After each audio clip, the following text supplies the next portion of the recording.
If you have lived in a big American city, then you're most likely familiar with the concept of a street grid.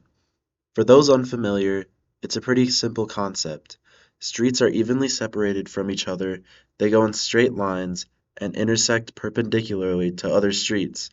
When you put that all together, it looks something like this. The area between two lines, or streets in this case, is what's called a block. The street grid has been around for thousands of years, with the earliest example of it coming from 2600 BC. Throughout history, grid systems have been utilized by governments to express military control and political dominance. When looking at America now, however, it is clear to see that the street grid is the face of efficient urban planning. When Chicago was originally planned, it was plotted out as a grid.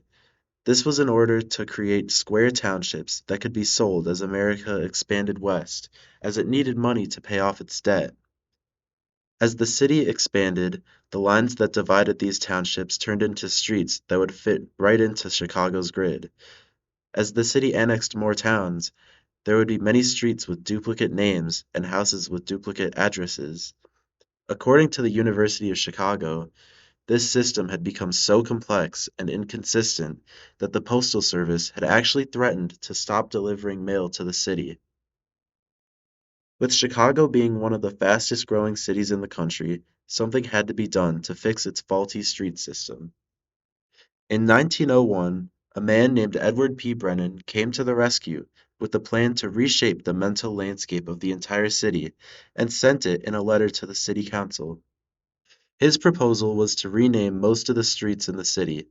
This was to eliminate duplicate street names and to make it so that streets had the same name throughout the entire city. His second proposal was to establish a street numbering system that used State Street and Madison Street as the baselines. As you move a block from the baselines, the street number increases by 100 for the direction you move, and every 8 blocks was equivalent in length to 1 mile. For example, Chicago Avenue is 8 blocks north of Madison Street, so its number is 800 north. Another example is Western Avenue, which is 24 blocks west of State Street, thus making its number 2400 west. Brennan's third proposal was to use a similar system for addresses in the city. To see how the system works, let's look at the address 4108 North Costner Avenue. The address alone tells us exactly where in the city this is. It's on Costner Avenue, and it's approximately 41 blocks north of Madison Street.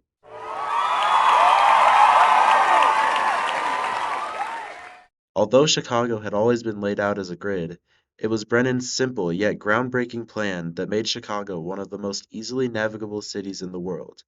Just by looking at the numbers on a street sign, you can know exactly where you are in the city. Now let's compare Chicago's grid with other cities. If you take a look at the map of Minneapolis, you can see that the grid has been rotated for the downtown area. This is actually common in a lot of big American cities. Here are some examples of other cities that do this.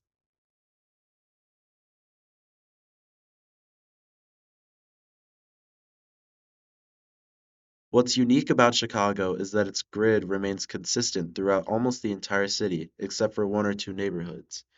Most other big cities do have some form of a street grid, but they don't usually extend to the outer limits of those cities.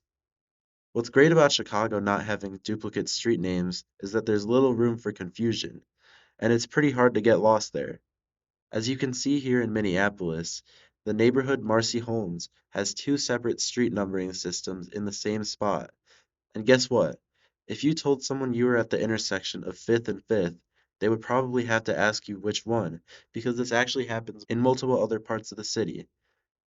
It happens in downtown, and it happens again in St. Anthony West, which is right next to Marcy Holmes, which means that there are two intersections of 5th and 5th within a mile of each other. If you ask me, I'd say this is pretty ridiculous. Although most places fall behind Chicago in terms of numbering systems and mental mapping, I could still commend any city that has a version of a street grid.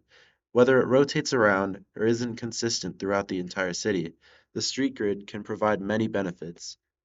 The grid makes it much easier to provide and maintain services like water, plumbing, and electricity to residents.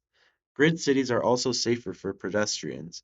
When intersections are close together in densely populated areas, it means cars have to drive slower and more carefully, and lowers chances for accidents. The prominence of grid systems in American cities should say enough about its effectiveness in urban planning. They have the ability to make cities safer and bring communities together, and have shown time and time again why they're a staple of American cities.